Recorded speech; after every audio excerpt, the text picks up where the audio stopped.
Any bonus points for anybody who can quote 1 Corinthians 13, verse 13.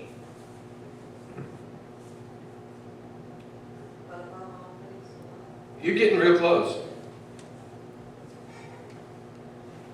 Above these three things remain. You finish it out. Faith, but the greatest? All right. Yeah, charity, love. All right. These three things remain. Faith, hope, and love.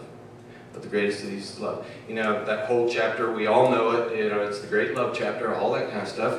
And we think of it in terms of love. And we as Americans, we say, oh, well, you know, these three things remain, faith, hope, and love. But the greatest is love. Okay, well, I just need to work on love. Because, you know, that's the biggest. And, you know, we're overachievers. You know, we always want the biggest and the best. So we say, love. Well, if I just get love out of the way, everything's good, right? No.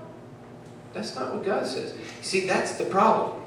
That was the problem back in the 1960s. Is they thought, oh, let's say the great English philosopher John Lennon said it first. All you need is love, right? All you need is love. Love is all you need. Okay, well, you know, the lyrics get a little redundant, but the point is, he thinks all you need is love. Problem with that is, love is great, it's the greatest, but it can also be turned, manipulated, or changed, or miscommunicated, can it not? As a matter of fact, when you think about it, you got hope.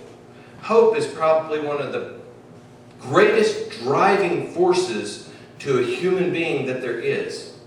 And if you don't believe me, you go into any concentration camp, and I know a concentration camp survivor, used to know one, and you say, what kept you going? Hope. It wasn't love. Love was burned out of them. It was hope that keeps you alive. One of the best books I've ever read, the best book written by a human being that I've ever read is the book Unbroken by Laura Hillenbrand. It's the story of Louis Zamperini. You may not have heard it. There's actually a movie out there too. I'd read the book.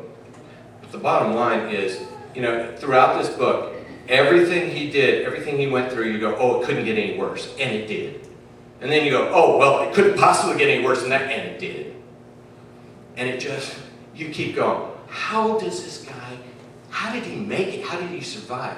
He survived on hope. And the problem with hope is it can also be miscommunicated and manipulated. Because these things work together. And if you're missing something, and that's one of the stories, that's why you need to read the book and not just watch the movie, because the book goes further into it and says, you know, he survived on hope. He made it through all of this stuff on hope, but he didn't know what to do with it once he survived. Because he didn't have the love, and most importantly, he didn't have the faith. So here's what I'm going to say today. A lasting legacy. You can write this down if you'd like. A lasting legacy, if you try to build a lasting legacy, it is hope that is carved out of the bedrock of faith and presented with the hand of love. That is a legacy that will remain forever. And I mean remain on this earth. It will go through your children, your grandchildren, your great-grandchildren. It'll go on down the line.